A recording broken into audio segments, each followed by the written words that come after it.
Saturn is famous for its elaborate and mysterious set of rings. But that leads to a question. Why don't all the particles in the rings come together and form one big large moon? The reason for that is because of something called as a Roche limit. Consider a moon circling a planet. Now one side of the moon is towards the planet and one side is away from the planet. This means that one side of the satellite experiences more gravitational force compared to the other side. Now this difference is usually small if the satellite is far away from the planet. But if the satellite was close to the planet, the difference will become so large that the planet will pull one side of the moon more than the other side, shredding the satellite apart and thus forming a ring. This difference, where the difference in gravity of the planet overpowers the gravity of the moon, is known as Roche limit, named after the French astronomer Edward Roche, who discovered this. Now Roche limit is believed to be the reason why Saturn has its rings. A celestial body came too close to Saturn, it passed the Roche limit and became shredded into small pieces of rocks and thus created a ring. So the reason why Saturn cannot have a big moon is because their rings are within their Roche limit. If two or more such particles coalesce together to form a tiny moon, it will get ripped apart by the tidal forces of the Saturn. In fact, the Cassini mission of NASA have captured small pieces of rock being ripped apart after crossing the Roche limit of Saturn.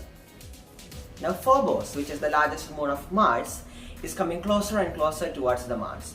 So it's expected that in 50 million years, the Phobos will cross its Roche limit, thus forming a ring around Mars.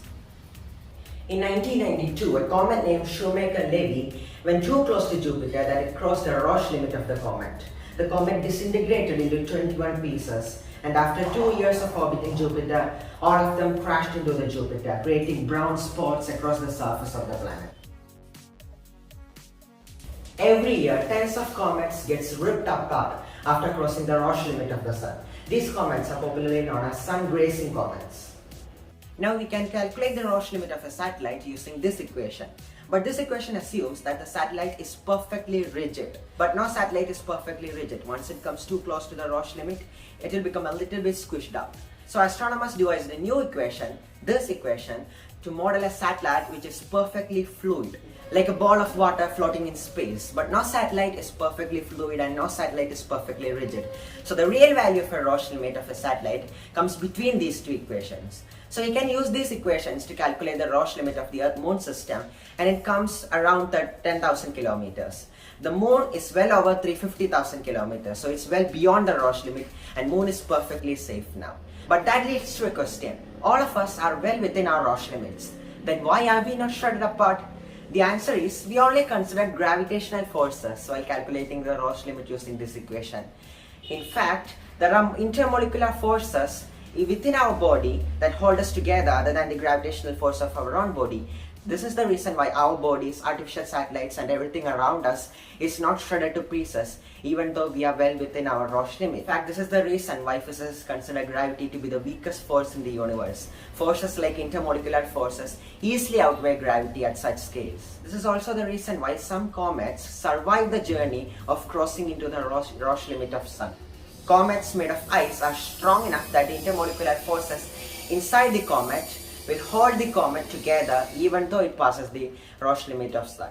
But in 2018, astronomers discovered that a dwarf planet named Quaoar, which is a trans-Neptunian object, have rings. This is the first and till now only time that we've discovered a celestial body with rings that are farther than its Roche limit.